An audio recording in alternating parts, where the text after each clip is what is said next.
Alors, je suis donc Emmanuel HEUZE. Merci à... My name is Emmanuel HEUZE. Many thanks to Florian and everybody else for inviting me. It's nice to have a dietitian present in this discussion. I believe it's an interesting input. Florian has asked me to discuss weight loss as a dietitian. I'm supposed to know what I'm talking about. Let me tell you that weight loss in oncology is tough. We usually try to gain weight, not lose weight. So I try to look at the different steps in patient management, cancer patient management. So weight loss during diagnosis, during treatment, and post-treatment. So during the diagnostic phase, hypercatabolism, everybody knows about that. Hypercatabolism is due to TNF-alpha and other tumor necrotic factors. This causes lipolysis. Energy needs are heightened. So TNF-alpha also leads to a lysis of muscle tissues. So we need more protein. Also, TNF-alpha has an impact on the Cori cycle. This causes the formation of glucose in the liver, which is then redistributed and reused in the muscles. And this leads to hypercatabolism, significant hypercatabolism from the outset, from the beginning of the disease.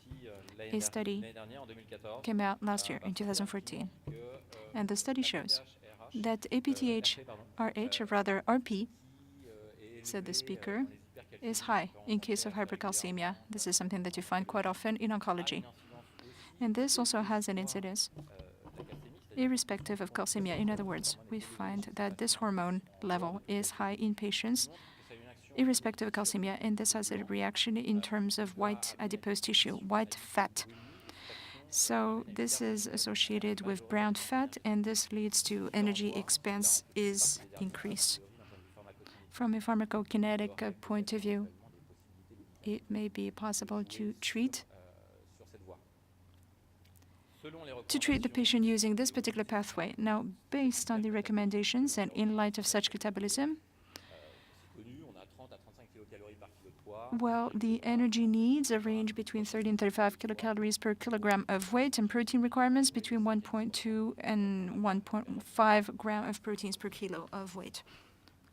So energy requirements are increased by at least 5%. It's also a worsening factor is the cancer-related anorexia. In terms of the arcuate nuclei of the hypothalamus, TNF-alpha has an impact on ghrelin and also on leptin, the hunger and satiety hormones. And this has been studied, and at least in France, marketing approval may be in sight. So this leads to a reduction in hunger. In addition, we also find a satiety threshold which is high compared with a healthy individual. A cancer patient has a satiety threshold that is higher. So he reaches satiety faster, rather. This means that once you see so the patient forces himself to eat more, and this leads to gagging, or this leads to his relationship to food is changed because he feels disgusted by his food. Also, muscle proteolysis, as I discussed earlier, using various pathways. Again, TNF-alpha has an impact on muscle proteolysis. And in the latest molecules available, in terms of managing cancer, we also have the mTOR pathway. At the moment, drugs have an impact on the mTOR pathway, but this leads to protein lysis, and this can worsen muscle wasting. However, as you can see here, before treatment, the patient is treatment naive. There is a muscle lysis, hypercatabolism, and a reduction in hunger. In other words, the food intake is less. So for 70 kilo patient, these are the recommendations. Minimum energy intake between 2,100 and 2,450 kilocalories, and minimum protein intake between 84 and 105 grams of protein. Those are the minimum daily requirements.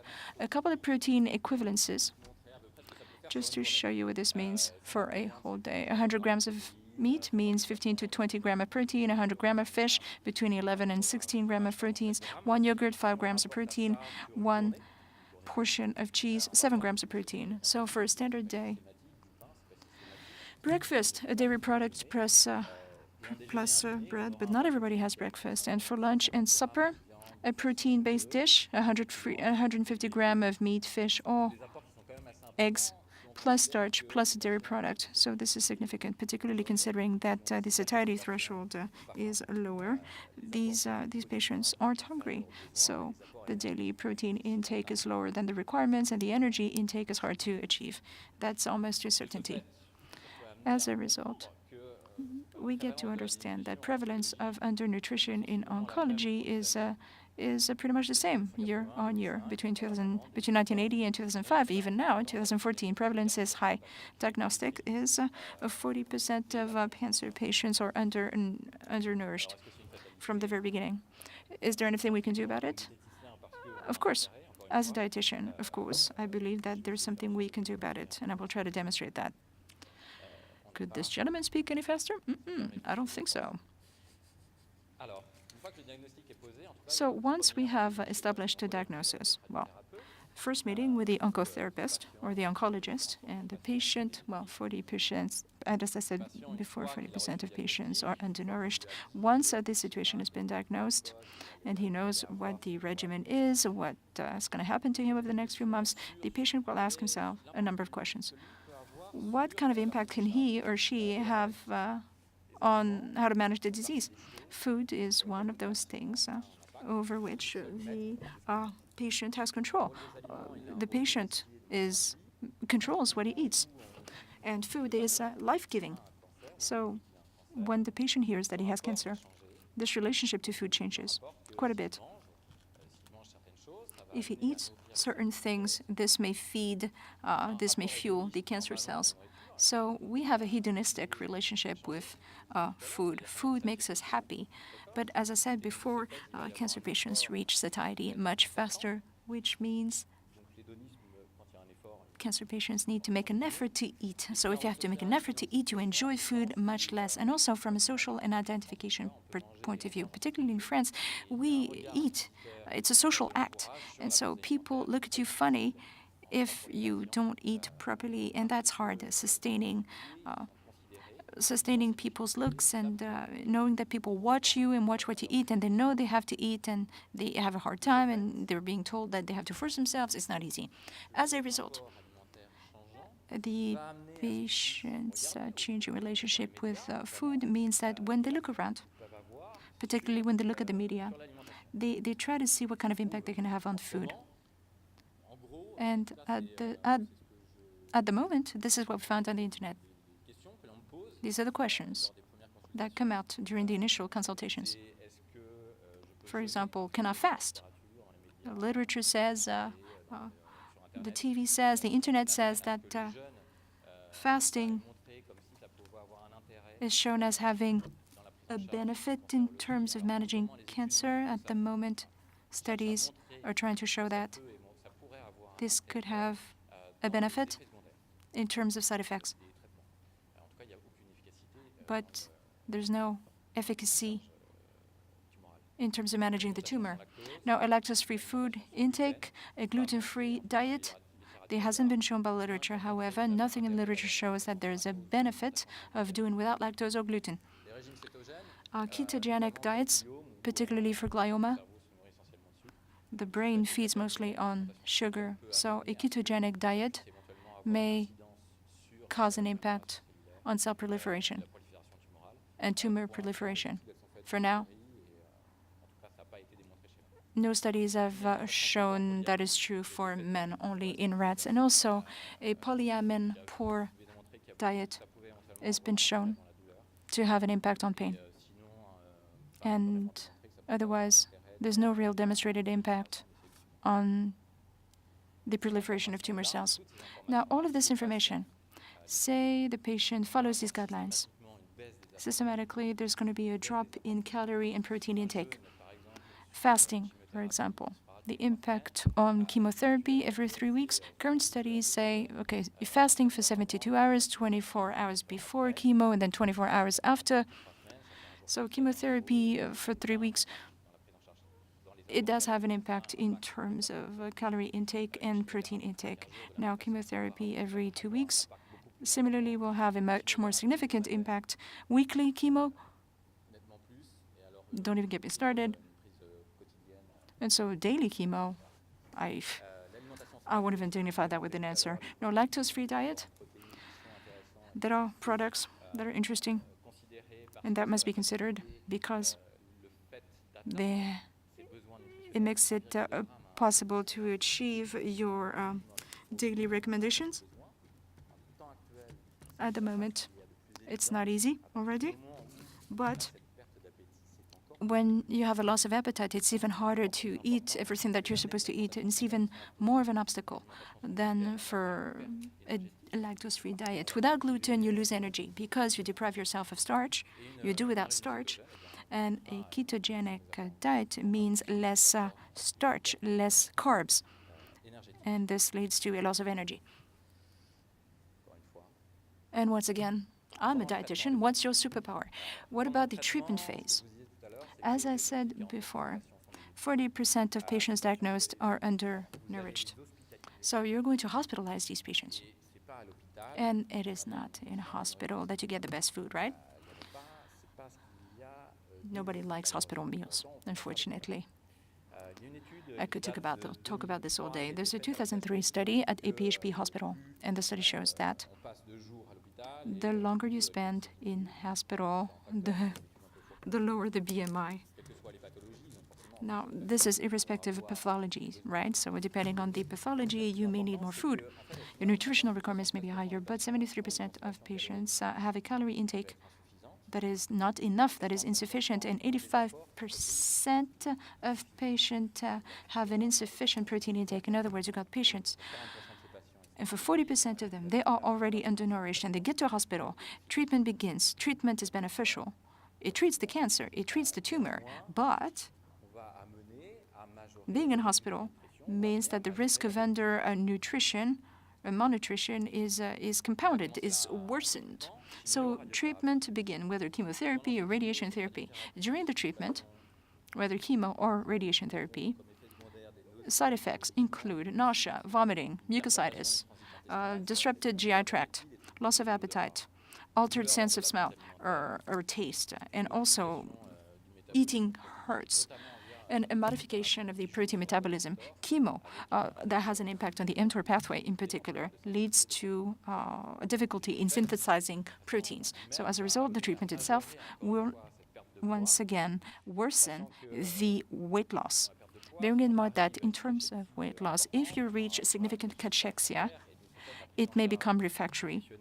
And so nutritional management will be very difficult, and there's not much we can do to help the patient in any significant way. So we need to make sure that we manage them before muscle wasting takes place, cachexia. These patients suffer from side effects. There's protein synthesis is altered. The muscle wasting, as I said before, a sarcopenia. Sarcopenia makes toxicity worse. And as a result, there is an even higher increase in toxicity from the chemotherapy, and things escalate. Patients are even more likely to lose weight.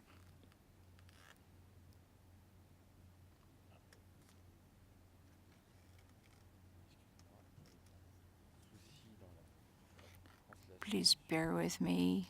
There seems to be a PowerPoint problem. So the potential impact. You start treatment, there's a recent weight loss. We know it has a prognostic value, irrespective of BMI, and also undernutrition, which is significant.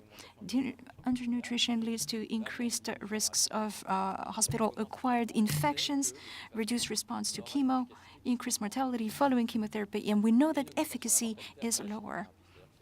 In other words, these patients whose cancer we treated, we may die from other causes, irrespective of the chemo, irrespective of the cancer, irrespective of the prognosis for the treatment itself. So, and this is a significant impact on patient management, and we need to consider that. in addition to the actual treatment considerations. I'd like to repeat myself. I'm a dietitian. What's your superpower? Now, after the treatment, for these patients who've had ENT radiation therapy, we may need to set up parenteral nutrition, but this doesn't come to an end at the end of radiation therapy. So parenteral nutrition for patients who've had significant surgery, and as a result, we need to support them to wean them off artificial nutrition whenever possible. Without this support, we can reasonably think that weaning them off parenteral nutrition will cause a worsening of the weight loss, assuming the patient is already losing weight. And, well, we can safely assume that's the case. Usually you need significant weight loss in order to justify parenteral nutrition.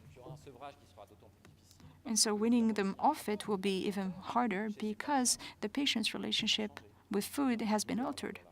When they eat, they feel pain. There's an altered sense of taste, and they no longer enjoy food. No more hedonistic relationship with food. Now, meals must be adapted, irrespective of parenteral nutrition. The food intake must be adjusted. Alcialia is a problem, hyposalivation, and we can safely expect that this hyposalivation problem will remain. Trismus is a problem, even if the patient can swallow well and there's no significant dialysis. A spoonful is sometimes too much, and we need to adjust the texture of the meal. So difficulty swallowing, maybe you'll need a speech therapist to try to help the patient swallow. And also you need proper nutritional management so that the patient will know, depending on the texture of the meal, depending on changes in the swallowing process, we need to determine exactly what kind of texture the patient can tolerate in order to maximize the energy intake. And also post-surgical malabsorption, radiation therapy, short bowel syndrome, radiation enteritis, stomas. You may need parenteral nutrition, but that's specific to the person, to the individual.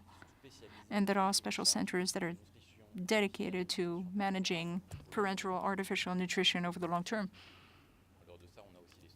And stomias, colostomies lead to malabsorption. And depending on the intake and the exit, depending on the nitrogen balance, we need to decide whether or not parenteral nutrition is necessary. The only thing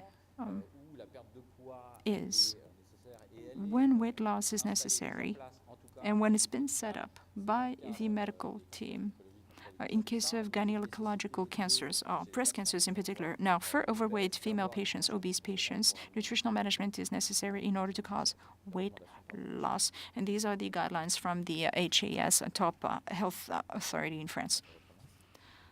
I'm still a dietitian. What is your superpower? So you may think that this is interesting. I hope you're thinking this is interesting. Okay, I'm going to manage nutrition. We may consider that a nutritional consultation is probably the first step. Will take 1 hour. And then in terms of follow-up, between 15 minutes and 1 hour. But the first consultation is 1 hour. But it's not possible to maintain that over the long run. From a material point of view, personally, it's simply possible to spend 1 hour with every single patient. I know you have other interesting things to do than looking after a patient's nutrition 1 hour a week every time. So keep calm and trust the dietitian.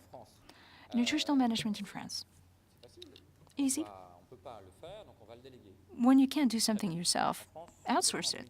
So in 2012, there were about 7,000 dietitians in France, And in 2012, there were 355,000 new cancer patients, which means you have a ratio of one dietitian for more than 50 new patients. So 7,000 dietitians in France. They work in kitchens, they work in hospitals, they work in clinics, they provide consulting services, they work for City Hall. So the ratio of dietitians who work in oncology is very, very low.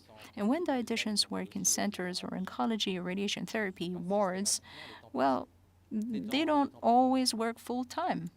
Many of them work part-time. At a PHP hospital, I work there, so you may be interested in finding out. We have 35,000 new cases. We had 35,000 new cases in 2014. I asked for feedback from all of the dietitians, so 373 in 2010.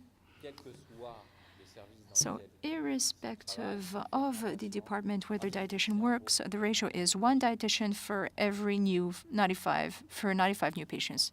How can we possibly manage all these patients? I know we're asking you to trust us, but there are limits to our magic. So there has been 3 cancer plans in France. The nutritional management has not made it possible to make things better in terms of undernutrition. And we know the reasons well. Of course, there are other reasons involved that have yet to be demonstrated. The demonstration is underway. We know it has an incidence and impact on prognosis and on treatment. We don't have superpowers, actually, because there aren't enough of us. And also because we are undertrained. And by way of conclusion, at the PHP hospital, there's a protocol, a working group that came together this year, and the results will be published in December, centrally. And the results will showcase the different protocols that we have tried to set up. Actually, we suggested it to peer review, whether oncology or radiation therapy. So in combination with this, we will try to achieve a so-called delegation of powers so that dietitians who've been properly trained, who've got this certification, particularly for artificial nutrition, we want to set up a presence in the various parenteral nutrition centers so that you, oncologists, radiation therapists, can actually rely on us under the proper circumstances with people who've been properly trained. The idea is to generate a little money for these consultations, for these artificial nutrition consultations, so that dietitians, of course, it's always about money, isn't it? So up until now, dietitians are considered as a cost center, not a profit center, not as value added. So this would mean generating money, and this would mean having more dietitians to meet the needs. However, there's more to life than dietitians. We need you. We need nurses. We need the entire medical team. Thank you.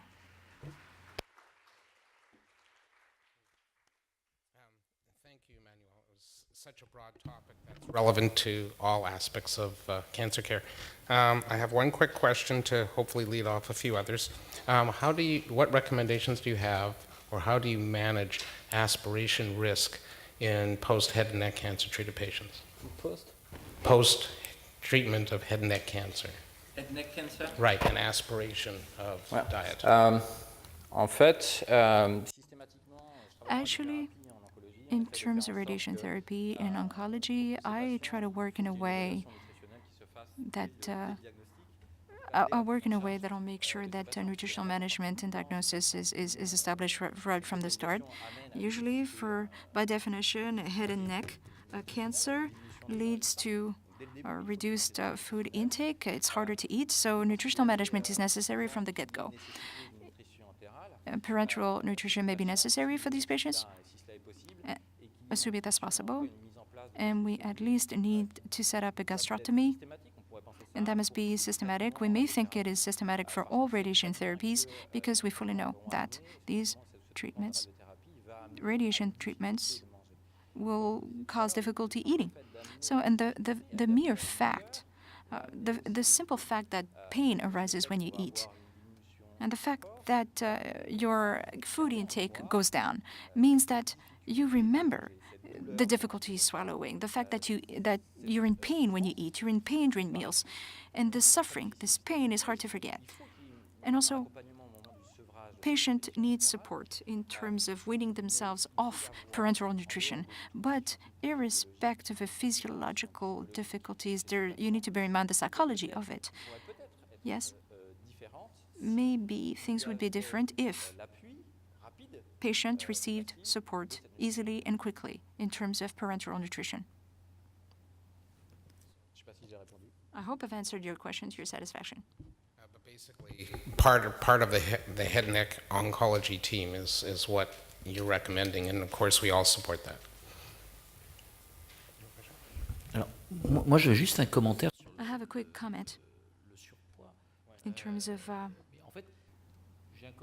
overweight patients. Actually, it's a comment and a couple of questions. No. It's not going to be easy. I know nobody has an answer to my questions. Here's my first comment. In terms of overweight cancer survivors, breast cancer survivors, we see this for colic cancers a little bit, but to a lesser extent, and also for prostate cancer. What's surprising is that after all these years, we have no clear visibility, no clear idea as to the physiopathology of overweight patients. And we're working on these things, so I can't, preempt the subject. But there are older studies that show that for overweight breast cancer survivors, well, they suffer from sarcopenia, and very few studies have looked at the bodily composition, but some studies show that obesity is sarcopenia related. And I was surprised to see when we discussed it. I thought about it when I looked at Pearson S.'s paper.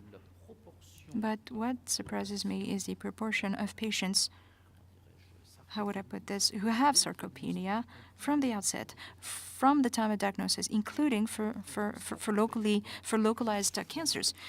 And we find that in many cases, when the patient has a localized cancer, whether the breast or a different body part, there's a correlation between overweight and sarcopenia. And you see this from the time of diagnosis. It hasn't been published yet, but in terms of gaining weight in cancerology, in terms of cancer patients gaining weight, it's often the weight gain is often determined by the way of life before the cancer emerged.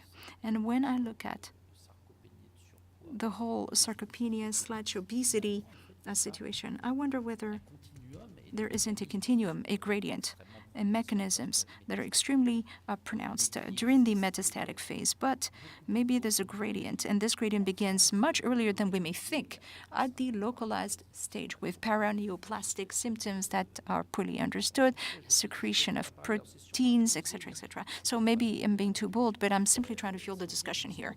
And if we look at chemobrain, the whole chemobrain story, now, we don't really understand the physiopathology, but we find interleukin-6, TNF-alpha secretions. Maybe there's a cause and effect link that is not very clear, but literature seems to show that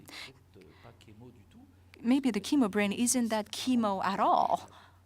In other words, this begins before the treatment begins and actually gets worse during treatment. So I wonder whether the problem doesn't lie upstream, doesn't lie much earlier than what we always thought.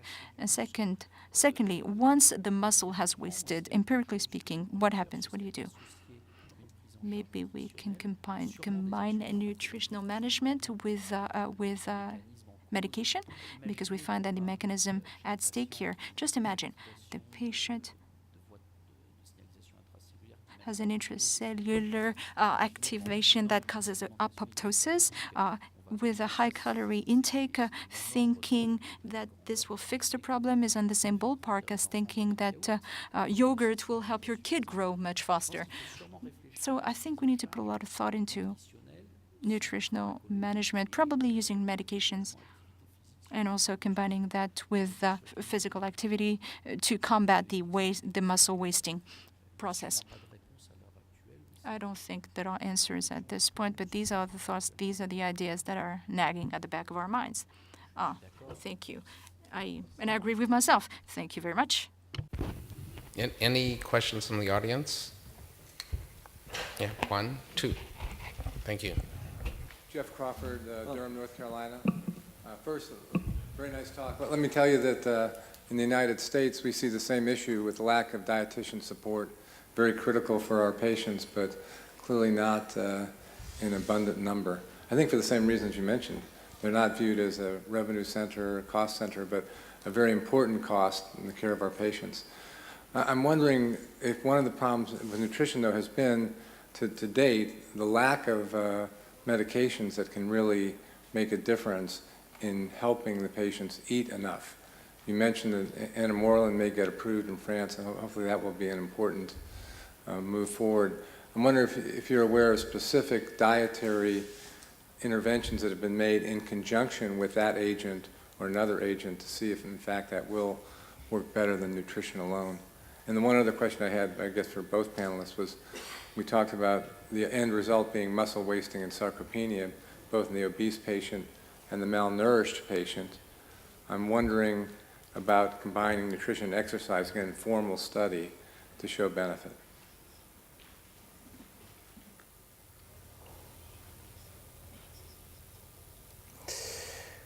Merci. Alors, Thank you very much. Personally, I didn't carry out trials, but I am available to work with any person who would like. In the trials that I looked on drugs or drugs uptake and interest in increasing muscular mass or even weight gain, it seems that this is not coming along some nutritionist intervention. Therefore, there's no nutritionist care, and we cannot see what is the share or whether there's an increase or some catalyst in the weight increase. The segregation between the drug impact and the nutrition impact wasn't clearly identified. This can be extremely interesting because financially speaking, it could make things possible. Then we have some trials in radiotherapy that were carried out that show the impact of nutritional care onto radiotherapy. It showed that if patients were monitored by a dietitian, there was an increase in protein uptake. So this means that care by a nutritionist can be extremely relevant, but the lack of trials in this field shows the problem we're having. I don't know if it's lack of consideration, but this might seem legitimate. But given the trials that we've had in France, we can see that there's still room for improvement, and better training in this field would enable us to be better recognized, have our skills better acknowledged, and then we could support you much better.